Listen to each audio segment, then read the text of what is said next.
Hello everyone, this is Erik, the Asian movie enthusiast, and this is my review of My Scary Girl, also known as My Sweet Yet Brutal Sweetheart, a Korean dark romantic comedy from 2006.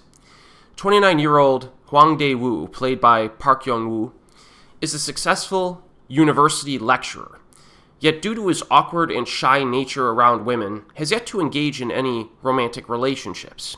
When art major student Lee Min-ah, played by Choi Kang-hee, suddenly moves into his apartment complex, Dae-woo asks her out and finds himself in an almost too-good-to-be-true relationship. Yet, Min-ah seems to be hiding something sinister, and Dae-woo encounters a rather interesting twist to his fairy tale-like first love.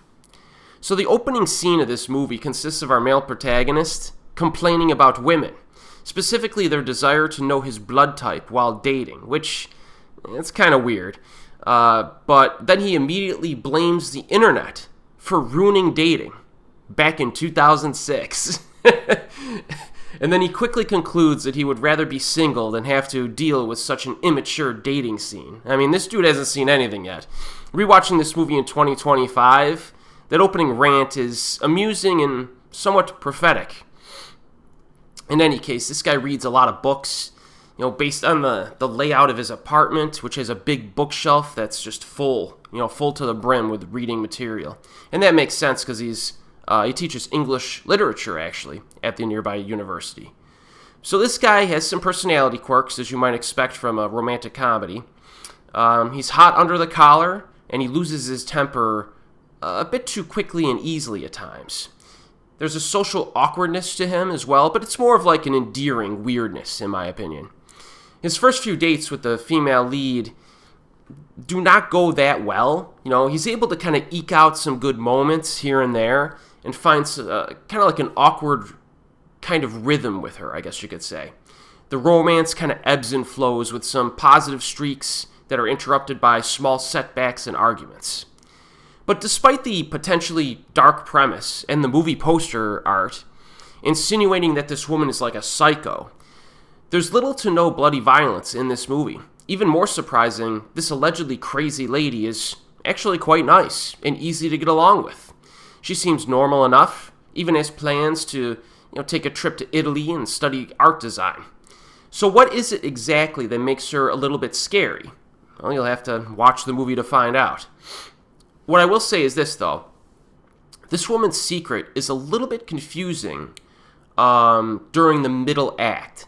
But that's actually a good thing because it develops into a little mystery to figure out, for the viewer to kind of piece everything together. The filmmakers could have gone over the top with this concept, but instead they chose a more realistic approach. Fortunately, there's enough character development and light humor to make this a success. In fact, the humor is not wacky at all, being mostly situational and dialogue-driven.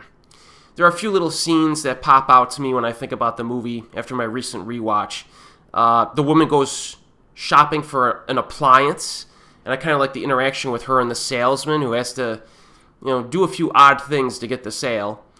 At one point, our male lead asks another guy at work how he is successful with women.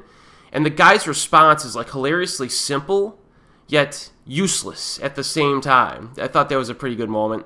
There are a good number of little funny moments in this. Now, in terms of the actors, Park Yong-woo has been in the industry for decades, but his filmography is not quite as large as you would expect. But he has appeared in supporting roles in movies like Shiri, World of Silence, A Monster Boy, and Decision to Leave. In this film, he showcases his comedy chops more, and he does have some pretty funny facial expressions in this. It's kind of a deadpan intensity that's quite amusing. The lead actress, Choi Kang-hee, has kind of like a similarly moderate list of titles under her name. She's been in the industry for a long time, but her resume is not super long. Some notable appearances were in Whispering Corridors, Wani and Juna, Petty Romance, etc. My Scary Girl is a pretty good introduction to her because she's pretty charismatic in this. Supporting actress is Eun-ji, who plays her roommate. who I'm a fan of. She tends to play supporting roles, but it's always nice to see her. She was in Confession of Murder and The Villainess. So you have this nice little trio of actors in here that have had exposure over the years in the industry, but they're not overrepresented. So I tend to not see these people for stretches of time when I'm rewatching Korean films. So going back and watching this was kind of like a nice change of pace, and I got to reacquaint myself with these actors a little bit. But I think overall, My Scary Girl is a surprisingly pleasant and charming movie, even though it's kind of a romance with a darker subtext. But it's I think most people could easily sit through this. I recommend it. Currently available streaming on Tubi. And as always, folks, I'll see you next time.